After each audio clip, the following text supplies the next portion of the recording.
Congratulations. Okay, I'm ready to record. So Shall am we I. start the first episode straight away? Well said.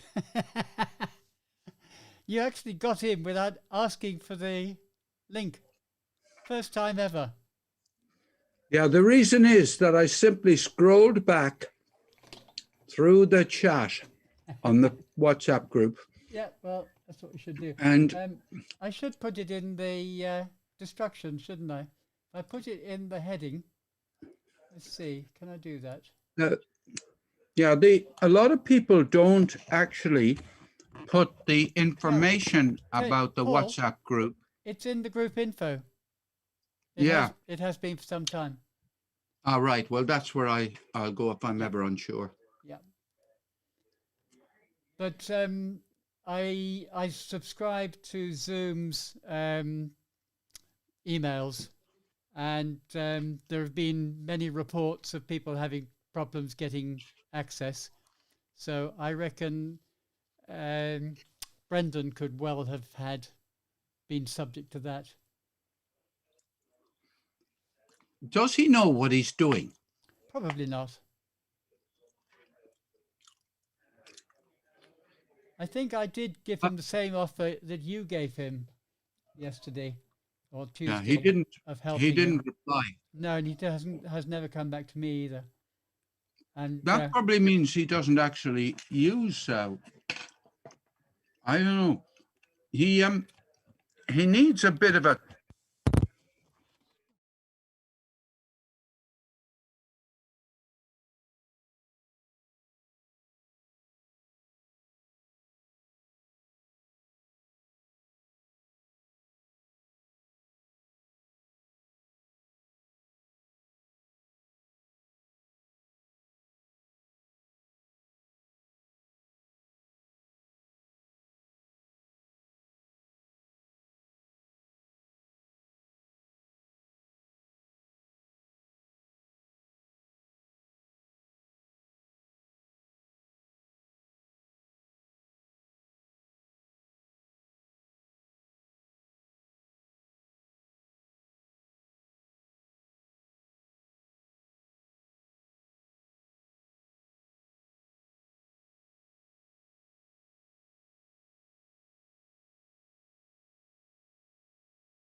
Okay, you may encourage yourself to say hello to YouTube.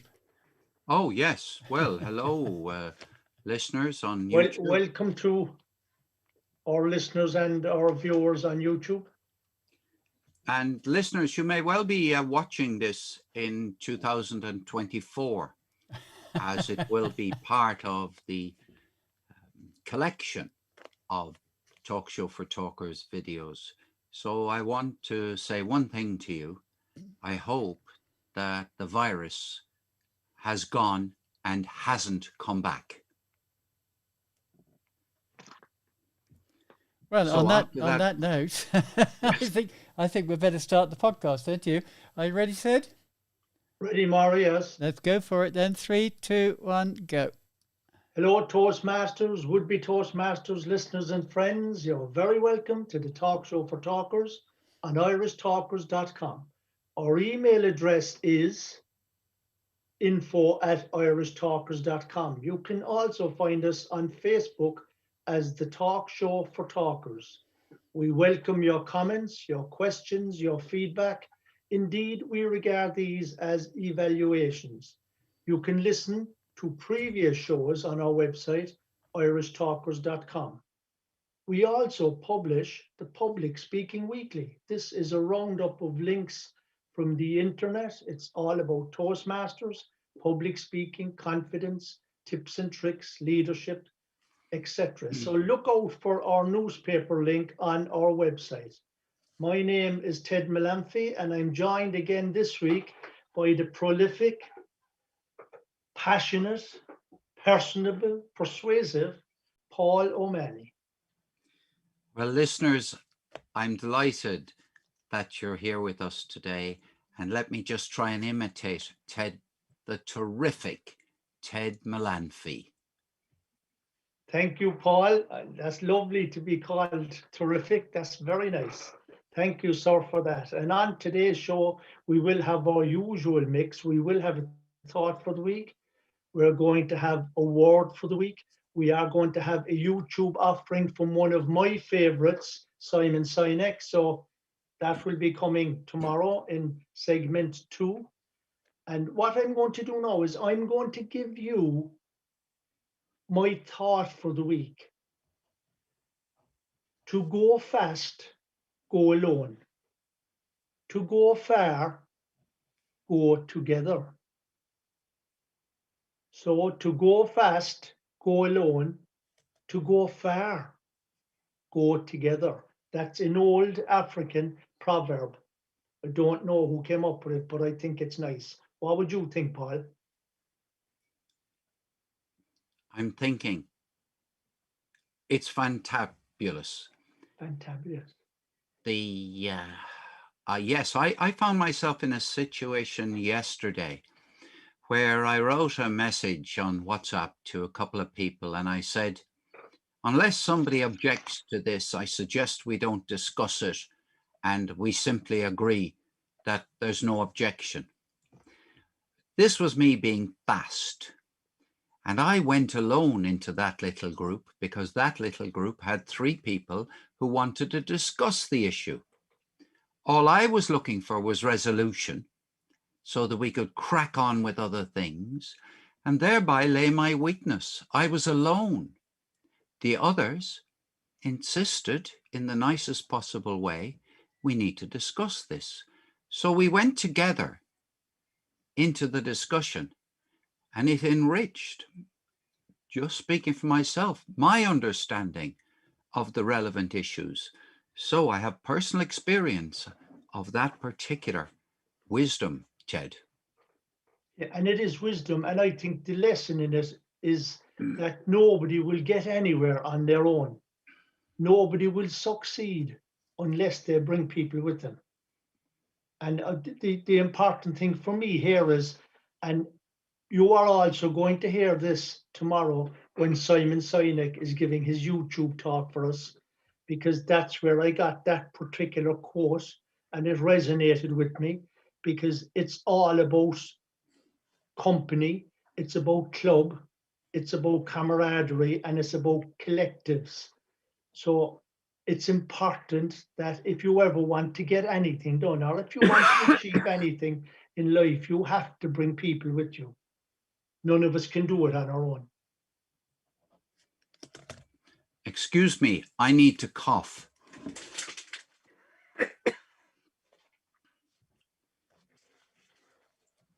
Ted, I think it is possible to do some things when you're alone, so long as speed is an absolute requirement. For example, the captain of the ship that hit an iceberg simply said, "Get in the lifeboat," didn't have any discussion with anybody, went alone into the crisis, and thereby saved lives. But it's really very much more appealing to do things together.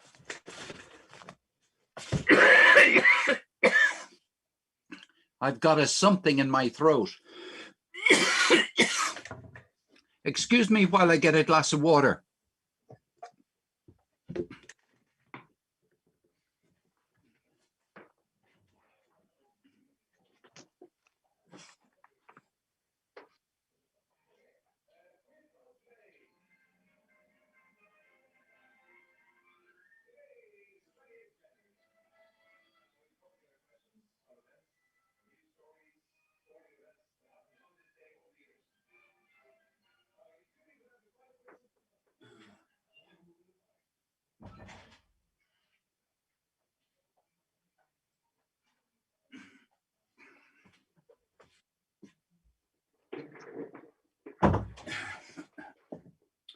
Okay, I'm back. Now, And I just want to remind our listeners and our Toastmasters and would-be Toastmasters what your offering is going to be on segment 3. So you're going to be telling us about the name of your club is important. And I think that is very relevant. The name of your club is important. So we will certainly be looking forward to that, Paul, for Sunday afternoon. And you're going to follow on the next day on Monday, and you're going to tell us how to bring your audience into your story. And that's a nice little tip or trick to have. Very important to get your audience involved in your story. Well, I'm looking forward to that. But before we do that, Ted, can I offer you the most surprising word of the week? Listeners, this will be a shock.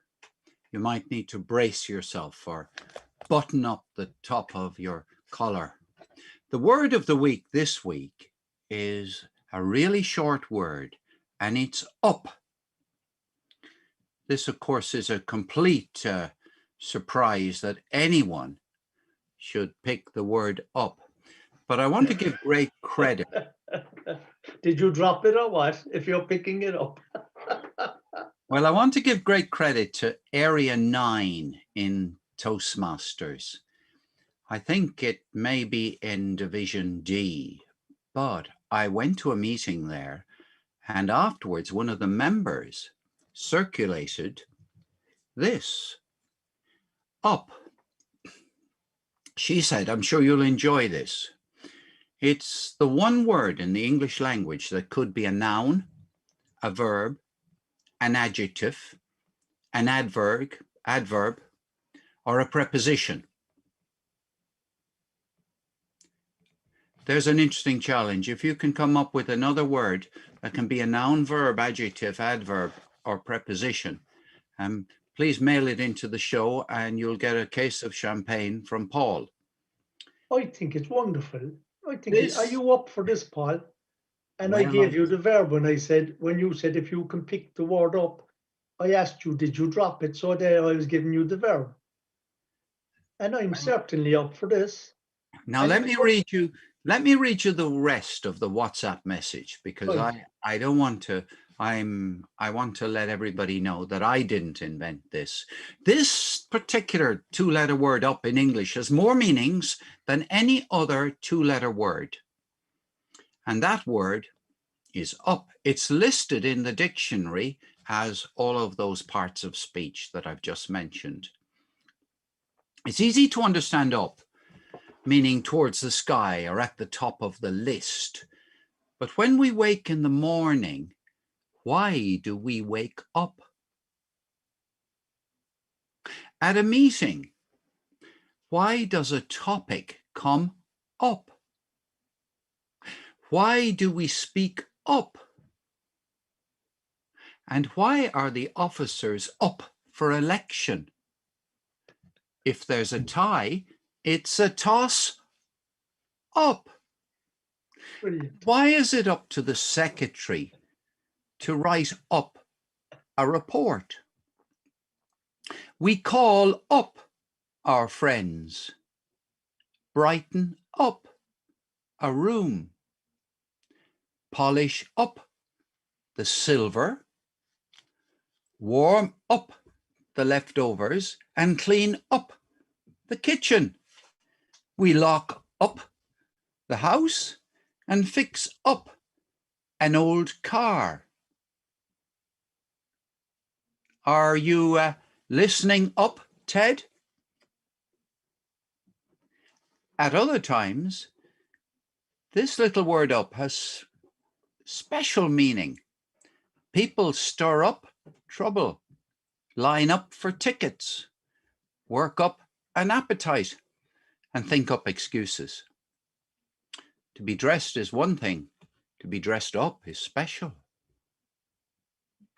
And this up is confusing. A drain must be opened up because it is blocked up.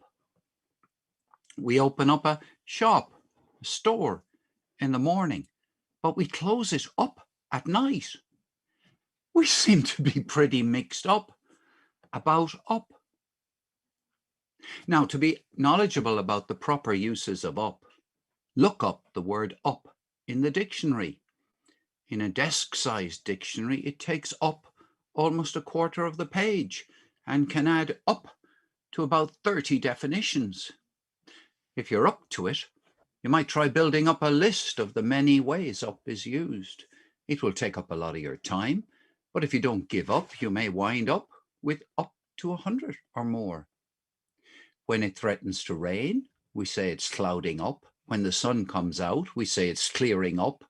When it rains, it soaks up the earth. When it does not rain for a while, things dry up. One could go on, but I'll wrap it up for now. My time is up. So, did this whole thing crack you up? Send this to everyone you look up in your address book. Or not, it's up to you. Now, I'll shut up. And I'm going to put up with you because I think that was incredible. In fact, I think you covered all the bases that I was imagining I might have to give you if you asked me for my contribution to add up or to Ted, sorry, can you speak up? I wasn't easily able to hear you. beg your pardon, Paul. I was thinking up what I could say to your word of up, but I don't think I can cover. Certainly, I won't be able to cover all the ones you cover, but that is incredible when you think about it, that such a short word can be used so often in a story. I'm going to send an email up to Toastmasters International and see if they will, speak up in favor of the word up. And when Richard Peck travels around the world, I think he's going to come up to Ireland. I think that's stretching it a bit, Paul. I think he'll be coming over to Ireland. We let you off with that. And that's a nice way to round up this first segment of the Talk Show for Talkers for this week. And listeners, listen up. There'll be another segment tomorrow. Paul is trying to beat me up. Okay, folks. Ted, you are now somewhat quieter than you were before. When we did the audio, what happened actually? My bloody screen froze. Aha. Now, this is why I got the new modem, because they said there was a problem with a line going into it. Yeah. That obviously wasn't the problem. Aha. That was somebody who couldn't figure out the problem and decided to send me a new modem. Well, yeah, that's usually their first port of call, Right, unfortunately. I'll have to get on to them again. So I'm not going to get on to them now. I'll wait till tomorrow. I'll see how it goes. Yeah. So hopefully I can lift you up enough. Thank you, Moira. I do my I'll best. get up for you, all right, Moira. Yeah. But you're not the only one to have internet problems. My Wi-Fi is being definitely a problem. Is it? Well, I control this with my iPad, and my iPad is now not connecting to my Wi-Fi, Oh, sugar. while my iPhone is for some reason or other, but not the other way around. It's weird. Okay, so we'll move on. And I've no idea on the timing of that, because it was quite a bit of to be cut out when Paul had his coughing fit. Okay. But, oh yeah, I knew that. Yeah, you have to cut that out. Yeah, I did add on a fair amount. Okay, so let's go for part 2. Are we ready? 3, 2, Yes. 3, 2, 1, go. Welcome, Toastmasters, would-be Toastmasters listeners and friends, to this second segment of this week's offering of the Talk Show for Talkers. You're going to be listening to Simon Sinek again. It's all about leadership and being a leader. So this will get you up. One of my favorites by Simon. And this is what we're going to call it. This will get you up. And it's Leadership by Simon Sinek. Yes, Ted. Stop. Thank you. It wouldn't stop. Nope. Undo that. Try again. I'm having all fun and games here, Ted. We'll get there. All right, just bear with me whilst I do some housekeeping. I'm forgetting my how I do these things. Cut. Oh, come on, Moira, get it right. Cut and paste. I'm not coming back on screen just because it's easier for me to stay off screen. If that's okay with all of you. Oh my goodness. Oh yes, I know.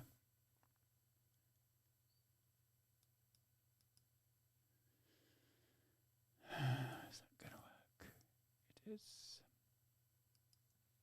Okay. Nearly there, folks. Talk amongst yourselves, and the poor internet listeners are having a very boring time listening to nothings. And I think Ted has frozen. Paul, you're both muted, which is not very clever. So here am I talking to myself. Oh, Moira, the word of the year for Toastmasters this year must surely be unmute yourself. Yes. Absolutely. There's no doubt about that. It may be that word of the unmute. century. Yeah. Unmute may be, well, technically it's in the dictionary already because just about every word is in there. But in popular parlance during the pandemic, surely unmute is way up there. It should be. If it's not. not. I think it is. I saw something about it. Actually, Paul, I have another little tip that I offered to some people here, and they found it very effective. When you're muted, if you're asked a question, rather than looking for the mouse to unmute, just press the space bar. Yes. Yeah, I've known that. Very effective. Yeah, I use that a lot personally. I'm trying to find where that will downloaded. Is it, Ted, is it true that if you press the space bar, you will remain able to speak until you release it? Correct. Yes, and you're muted straight away once you take your finger off it then. Well, you know, I've known that, but I have never used it. Now, in future, I'm definitely going to use it. Oh, yeah. Particularly when somebody says you're muted, you can press that straight away without fumbling around like we all do, you know. Although I usually rest my mouse, equivalent of a mouse, on the mute all the time. Oh, yeah, So interesting. and when I know, for example, that Table Topics is coming up, I put the cursor over the, I put the cursor there so that I'm ready, full of anticipation. You can imagine me hoping to be called. Yeah. And so I don't want there to be, any delay. So I do that pretty well all the time. Very good. But I still forget it. Today was a good example. I forgot it. Mm. But in fact, when I offered it the other night, where were we? Because Goya was on the call, actually. I don't know, was it last Saturday or something? And when I offered that, she sent me a nice little message saying thanks for that because I'm using the smartphone and that makes it a lot easier for me now to mute and unmute. Oh, I see. I didn't realize that it was easy to mute and unmute yourself on a smartphone. Well, I didn't either. I haven't. I've got a phone, all right, but it's an Android, like. No, you've Probably still lost a me there. smartphone, is it? Mm. You've completely lost me there on the smartphone. Sorry, Marty. Yeah, sure, it's still a No, smartphone. I'm just thinking of the of how you mute yourself on the smartphone. I mean, Oh yeah, is so Paul gone there? there's no space bar. No, he's still there. There's no space Was he? bar on Because I the. can't see Paul on the screen now. No, that's. We don't see him until he speaks. Yeah. No, there's no opportunity for comment on this because it's too long. It's 14 minutes. So. Oh, it is. Yeah, it is 14 minutes. It's going to be a 15-minute segment. Okay. Are we going to introduce it? You need to outro it. Just do a quick outro and a preview of the next segment. Okay. Okay. So. Okay. Ready? You know what you're going to say, Ted? Okay, 3, 2, 1, go. Yes. I hope you enjoyed that offering by Simon Sinek, and just remember, you can listen to it again and change company and put in club.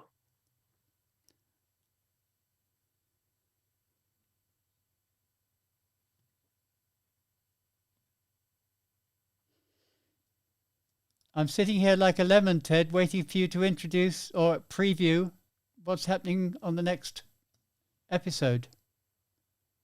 Oh, beg your pardon, Mara. Can you count me in again there, so? I will. And you look lovely as a lemon, actually. And when I say go, remember that you are immediately being recorded. So there was a little bit of something before. Okay, do you want to do the whole thing or no? Just introduce tomorrow. Next. Okay. 3, 2, 1, go.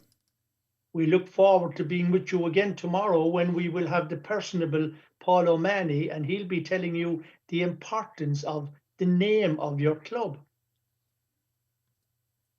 Okay.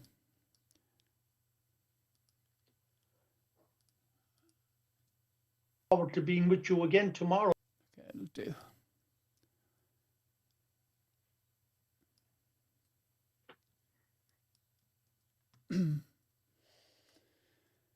Right.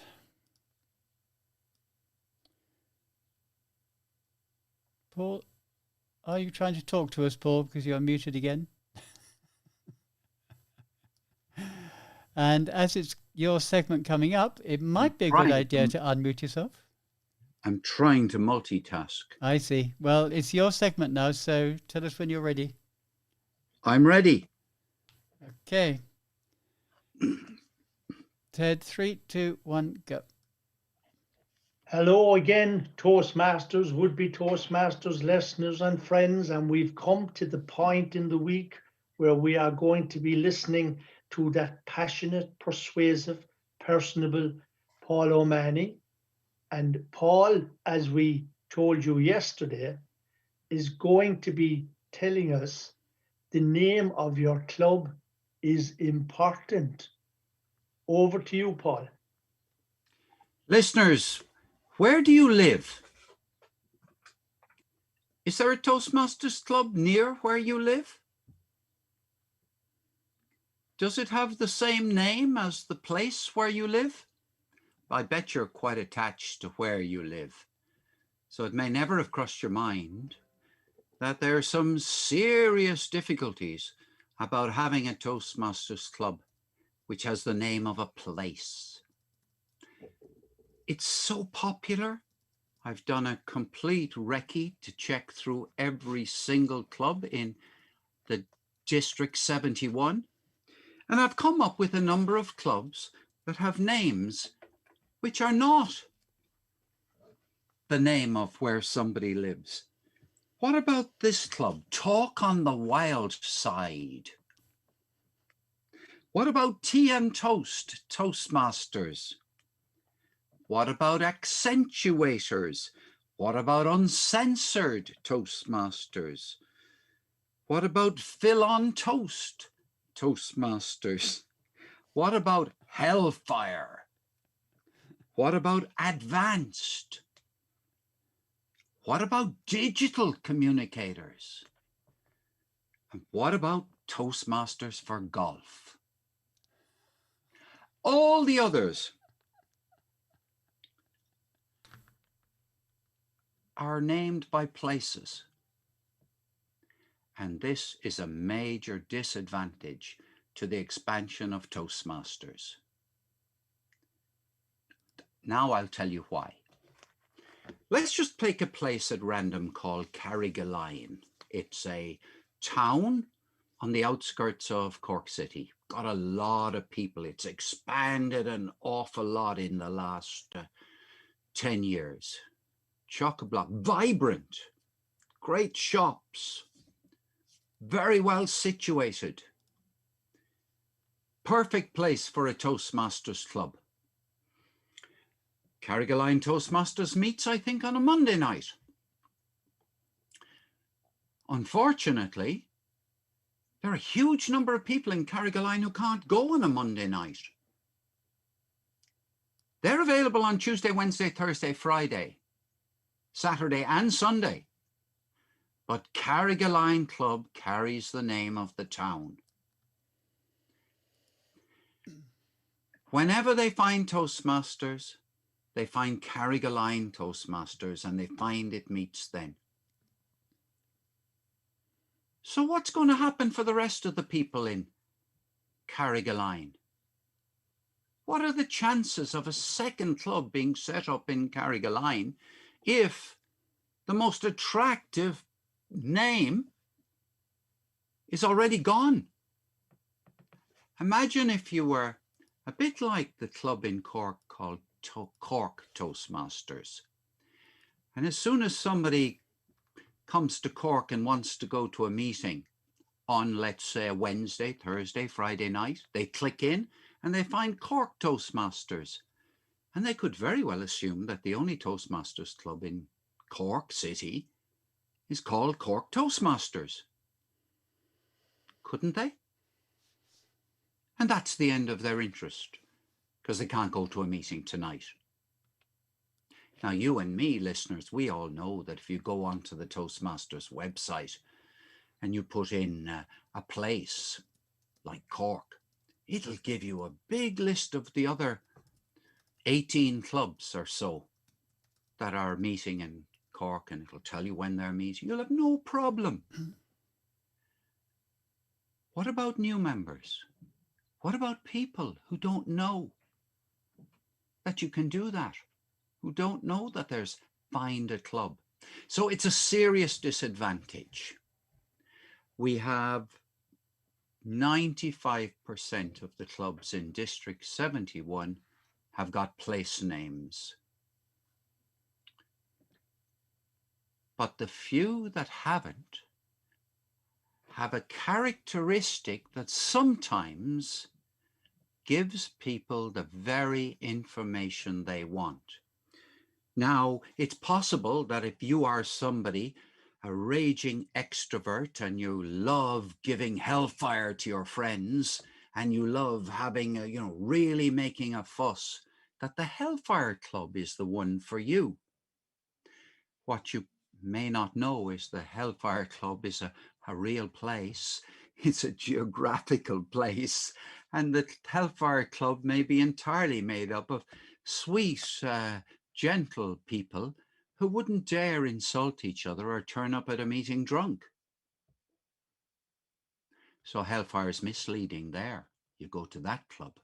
Now, what about if you go along to a club that is called Uncensored? Isn't that a great name?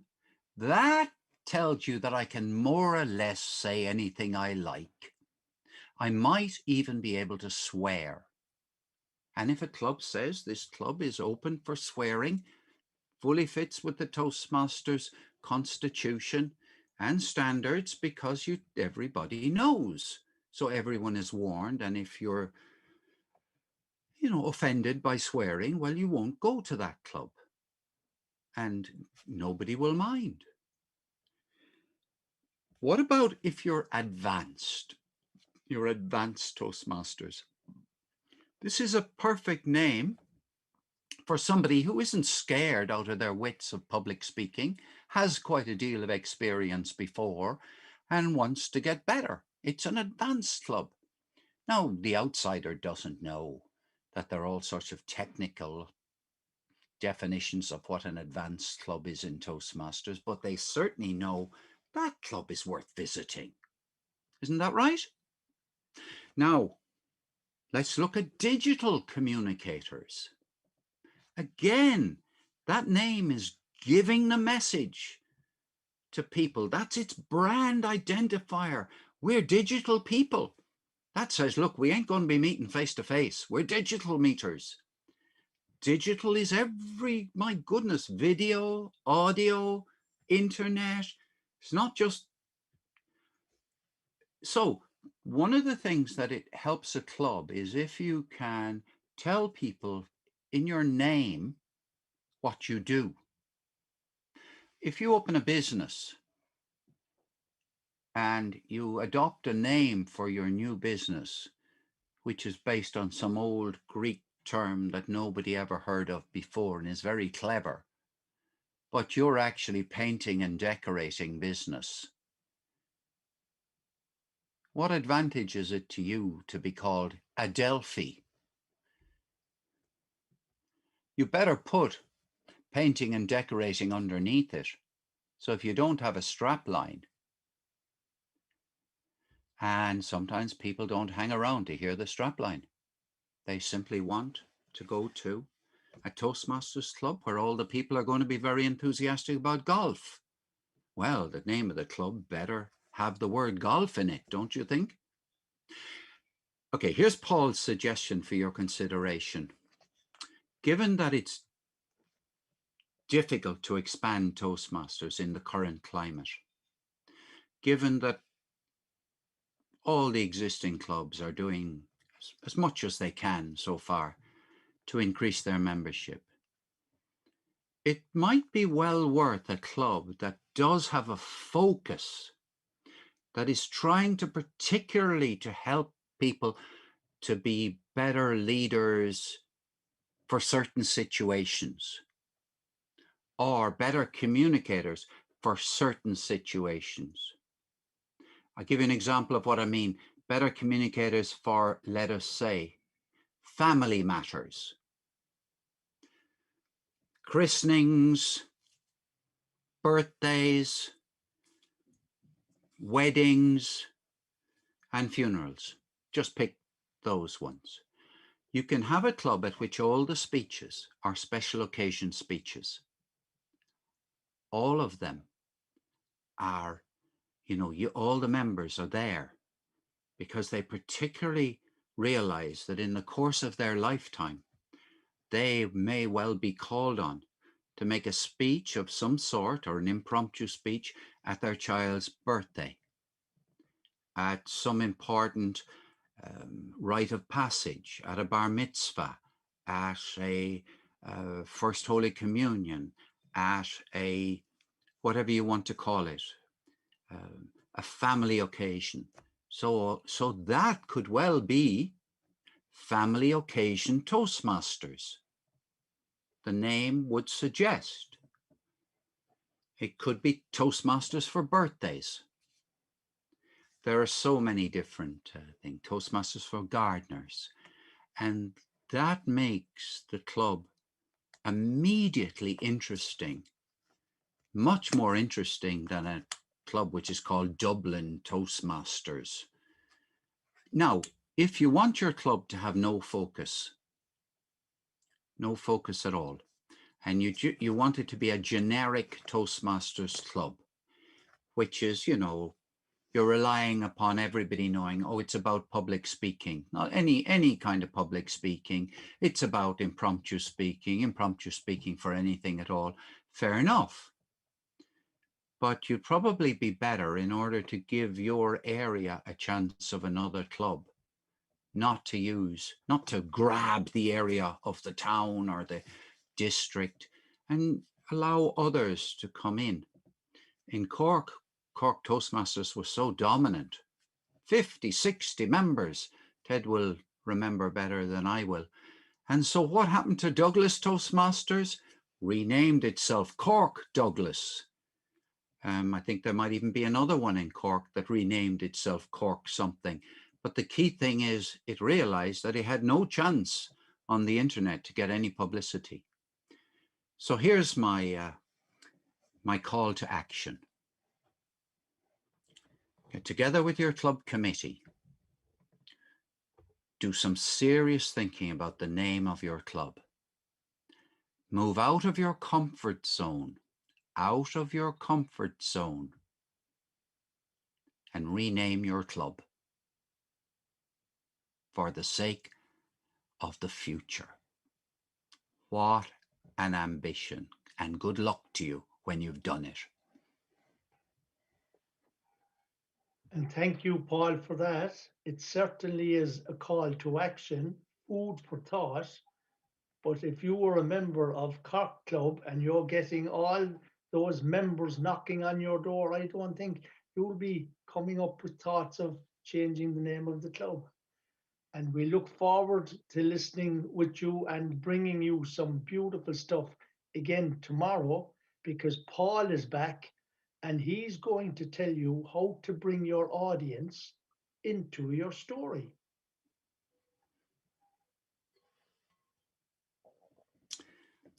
Ted, just a little thing about Cork Toastmasters. Mm. Of all the clubs in Cork, it has had more people come through their fingers. Yeah. They lose more members every year. Yep. They have, their membership has plummeted. So the key thing about Cork is they're stuck in what they have. Some people have affection for tradition, etc. If anyone had any authority, and nobody has, if the division director had authority in a kind of business sense, he or she would call a meeting of all the clubs in the division, and we'd have a vote that says Cork Toastmasters should be renamed. Yeah. And Cork Toastmasters would have to rename, but nobody has authority over a club. Yeah. Nobody at all. As a matter of interest, Paul, what about, I know we're not recording this bit for your segment 3, but what about Blarney Toastmasters? How are we settled so? Well, you see, I think about Blarney. Blarney has a remarkable name because Blarney is in the English language. Now, I don't think Blarney Club, and I've been a member, quite a while now, not as long as yourself. I don't think the club uses the name very well at all. Okay. Because it uses the name of the club in exactly the same way as if it was Glanmire Toastmasters. Yes. I mean, we know. I see what you mean, yeah. And Blarney is in the English language. It could be, the club it could has different definitions, yeah. Well, it could even be, a Blarney Club where you get the gift of the gab. Yeah, or you could be speaking a load of Blarney. Yeah, and there could be an encouragement to members to use the word Blarney as often as possible. Yeah, good point. At all club meetings. Interesting. And it could be very humorous as well. But yes, That's probably the only club in Cork that I can think of. I may be making a mistake now. The only club in Cork that I can think of that has a name which is in the dictionary as a common or garden noun. So you can Yes. Talking Yeah. Blarney, and Talking Blarney wouldn't be capitalized. Yeah, I see what you mean. It would be, so it's an ordinary word in the dictionary. Interesting, yeah. And And Paul, just coming back to your segment there, which I found very interesting, would you say that Dublin Toastmasters have the same advantage or disadvantage as Cork Toastmasters with regards recruiting members? Because if you type in Dublin there, Dublin Toastmasters, you think you're going to get all the clubs in Dublin, but in actual fact, all you get is the one club, as you mentioned, have that's you on done it? one night of the week, one night of a fortnight. Have you just done it? No, I haven't, but I'm just wondering. I was actually, I was thinking just while you were talking there, Mm, let's do it and see what happens. okay. Because I think there's a club called Dublin 15. But is there a club called Dublin Toastmasters? I'll tell you now in a second. Okay, right. I'm not sure. Now I put in Dublin Toastmasters. Yes, I get Dublin Club. Now, Right. here's what I get. Dublin Club Toastmasters International, Molesworth Street, membership, membership. Oh, it says membership restriction none. Okay. Now, fortunately, underneath it is the beginning of a list which says, Dublin Toastmasters, then one called Society Toastmasters. There's Temple Bar. Okay. There is Ablana. A lot of people won't know that that's a bookshop. Vox Populi Toastmasters, Dublin Yes. 15 Toastmasters. So you get all the clubs in Dublin in Toastmasters. Well, I don't think you get them all. I think I know you don't get them all because, well, I'm only looking at what Google gives me straight away, Yes, yeah. If I just look at the Google clubs that come in there. Now, if I go down the same page, there's a South Dublin Toastmasters. But the point is it's the point I was trying to make, which is that they're all, geographical locations. Yeah, but when you put in Cork Toastmasters, then instead of getting all the Toastmasters clubs in Cork, you just get the one club. Is that it? Well, I tell you what you get. You see, people will be interested in what comes up first. Yes. They're also interested in what else is on the front of the first page. But if I go to Cork Toastmasters, yeah, the first one to come up is Cork Toastmasters Club. Yes, right. Then there's something which might confuse you because the next entry is Toastmasters Cork Douglas Toastmasters. Right. And you might be saying to yourself, what's the difference between Cork Toastmasters and Cork Douglas? Oh, yes, there's the other one, Cork East Toastmasters. And then there's West Cork. And is that under Cork when you go in for Cork Toastmasters? Yeah, these are the ones that are on the page one. Okay. And then there's West Cork. There's also Area 23 Toastmasters. Well, we know whose area that is. That's an enterprising area. That's Crystal Long's area. And we also have, funnily enough, Republic of Work. And the reason Republic of Work comes up, even though it isn't a functioning club at the moment, is that it uses Meetup, or it did used to use Meetup. Now, and does that enable it to come up on the Cork Toastmasters heading then? Well, it's on the first page. When I put in the search terms, Cork Toastmasters, bizarrely, if you like, Republic of Work Toastmasters Meetup appears there. Interesting. So Blarney doesn't appear. Guardian doesn't appear, and it literally meets in a hotel 5 minutes walk down the road and on the same night. True, yeah. Guardian isn't there. Middleton isn't there. Carrigaline. So they're the only ones that get mentioned. So it's not surprising that people would go to Cork Toastmasters. Now, they have a really good president this year, and I think they're going to hold on to their members better than ever before. But they've always been in that kind of position. Because, if you go to a club and, if they have 50 members, I don't know how many they get going to meetings, but you've got no chance of making a speech there. Good point. And of course, there is a logical reason why they're called and why the name was Cork Toastmasters, and probably why it comes up first. Yes. That was the first Toastmasters club in Cork. And it was a good thing then. It really was a good thing. And, every club in the world probably was called by its name. Santa Ana is it? Yes, yeah. And all of those ones that Ralph Smedley founded, practically. I don't Yes. know about the ones in Chicago, but they didn't survive.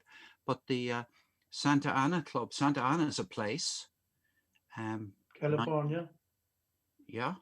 So it's that episode of the podcast, might provide food for thought for people in other countries. Interesting. Yeah, interesting. It was a nice topic, actually. Yeah? Food for thought, as you said, and a call to action. Yeah. Are we ready, folks, for part 4? Yes. Okay, Ted. 3, 2, 1, go. Welcome to the final episode, or the final segment of this week's show on the Talk Show for Talkers. And you're going to have the dulcet tones of the personable Paul O'Manley again, because Paul is going to tell us now how to bring your audience into your story. Over to you, Paul. In 1990, listeners, I was working in an organization where I had a lot of responsibility for the culture of that organization and culture change. I headed a team of people, and we did a whole lot of work. And thus begins a story, yes? Which begins with the words I. I did this, I did that. How many of you have begun your story at a Toastmasters meeting, or anywhere else for that matter, with the word I, or put I in the first sentence, and have carried on the story, perhaps a very amusing story, perhaps a very impressive story, talking to the audience, telling the audience all the things that you did. I was born in rags and I grew into riches. Very impressive. Now, when you join Toastmasters, one of the first things you learn is the value of storytelling. You learn it probably most of all because at a meeting, you hear people telling stories. I cannot believe you have ever been to a Toastmasters meeting where several stories weren't told. The issue I want to address with you today is, did you feel part of that story? Or did you watch the speaker telling you their story? I've listened to many stories. You've listened to many stories. And I know something about you. What I know about you is that many, many times you've said to yourself, why should I listen to his story? What has this got to do with me? I've heard 1,000 stories in the last year. My head is full of other people's stories. I just haven't got room. So I'm actually going to try and work out how Liverpool are going to beat Manchester United tomorrow night. No one in the room will know. As far as the speaker is concerned, I'll be present, but I'll have very little attention to every time the speaker says, I did this, I did that. Suddenly, at a meeting I was at, the speaker changed tack. They looked down and straight into my eyes, and they said, "You need to change." And I went, "What? I haven't even been listening to you. Why are you saying that?" "You," said the speaker, "are a wonderful communicator. You've shown that here in this club over the last 18 months. As you heard in the example I've just given, other people have different ideas about you than you have about yourself. And I'm glued, aren't I? I'm glued. I've woken up." Let's go back to Stephen Deming, who in 1990 spoke in London. And he spoke about his book called The Springboard. And before Steve Deming published the book, or before Steve Deming's book was published, hardly a chief executive in the UK had ever told a story.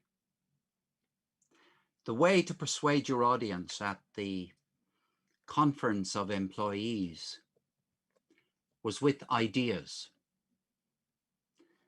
with a vision of where the company was going, with facts and figures from the last 5 years' performance and facts and figures about the competitors' performance, information about the law, information about trends, graphs.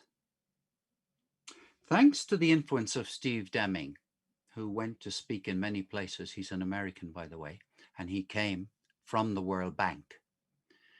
And as a result of noticing that a story which was told in the World Bank by some senior executive had gone round the whole company within a couple of days and was being repeated and told, "Did you hear the one of what happened on the South Sea Island and what we did there and the effect it had on the people?"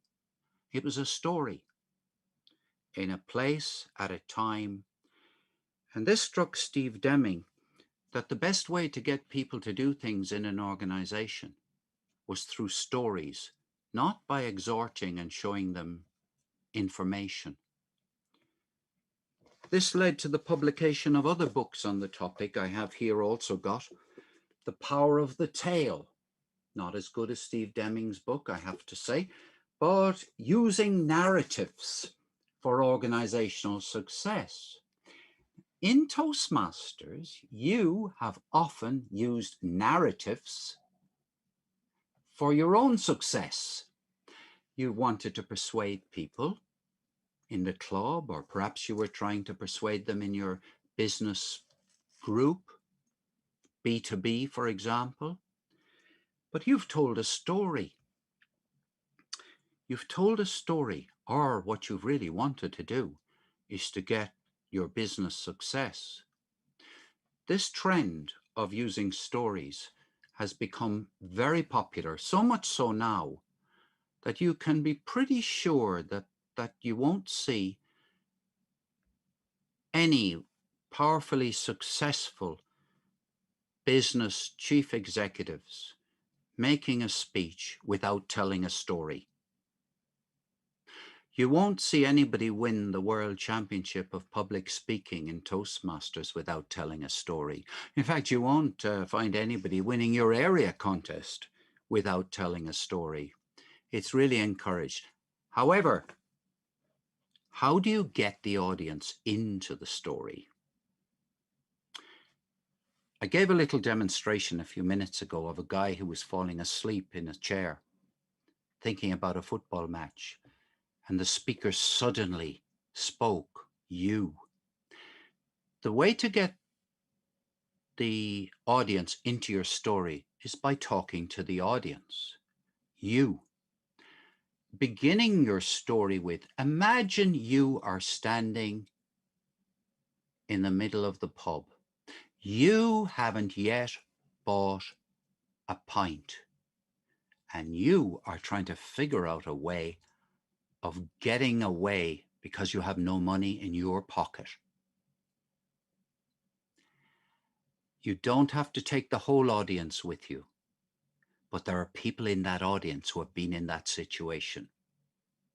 I'm looking at Ted now while we're recording the podcast and saying to myself, surely he too has been in that kind of embarrassing situation. And he might even have tapped his friend on the shoulder and said, hey, Joe, give us a tenner. I just found out I can't buy a round. But the key thing is you're holding the audience by inviting the audience into the story. Imagine your wife was bringing you chocolates for your birthday. Now, the audience are being asked to imagine. Well, no, I was in the same situation last week. You see, you can go into, well, now, here's my story, because you've said you, and then what you do in the middle of the story. And if you don't do this in the middle of your story, you won't hold the attention of your audience. In the middle of your story, you say, what about you? What about your wife and your relationship? How has that gone on the matter of paying for pints?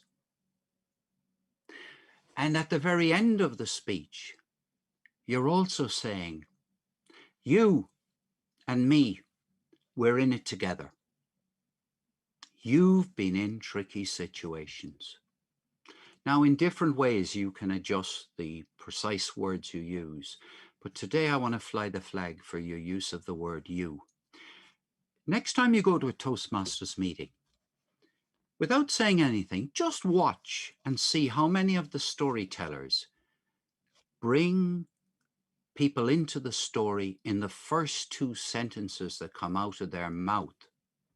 Because if you don't grab them in the first two sentences, all the theory says it's very hard to get them back afterwards.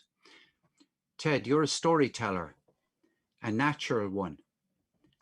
Has that advice been any good for you? It has been exceptionally good for me. I now understand how you can bring your audience into the story.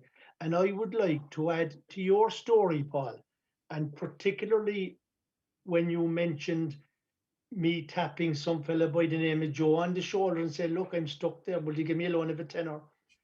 I met a friend of mine outside a pub one night, and he said to me, any chance you'd give me 50 pence for a pint? And I felt benevolent. So I gave him €1 and I said, go in and get two of them. Now, Ted, you've just told a wonderful story. Can you weave the word you into that bit of the story? Even will you do me a favor? I'm going to give you the 50 pence, but I'm going to give you €1 so you can get 2 pints. Well, here's the last trick. The last trick is, so listeners, well, it depends on whether you're going to call it. So the next time you find yourself being asked for something, you can give generously with a bit of humor. So it's that remembering always that getting a laugh isn't enough. The takeaway is the key. Laughter is what gets people waiting for the takeaway. No, that was very effective, Paul. And when you were speaking there and asking and telling us how to bring the audience in, you were, even though we're an audience of only 2 at the moment, I could see you speaking directly to me. So I can just imagine if I was in your crowd, irrespective of the amount of people on the Zoom call, you were speaking to me. Excellent. And I think that wraps it up nicely for this week. And we must give credit again to the person behind the lens today, Moira O'Brien. She's the person who looks after the nuts and bolts and gets this thing in the can for us so we can visit you when you want to listen to the talk show for talkers. So until next week, bye from me, Ted. And thank you very much for listening, listeners.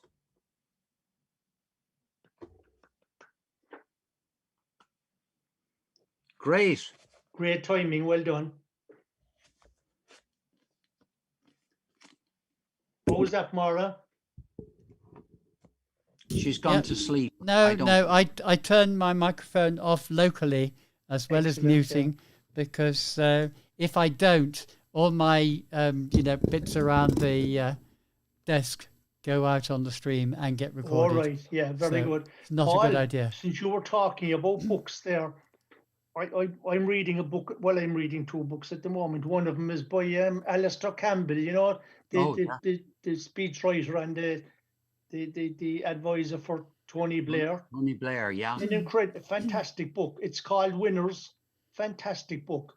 It goes into the psychology of why people succeed and why people don't succeed. An incredible book. But there's another book that I'm reading. It's by a lady called Edith Eger. Have you ever heard of her? Eger. No. I think she's about 96 years of age. She's one of the very few, if not the only, living survivor of the Holocaust. And she was from Hungary, and she and her family were taken away in 1944 and ended up in Birkenau in that concentration camp. Her family, her mother and father were sent into the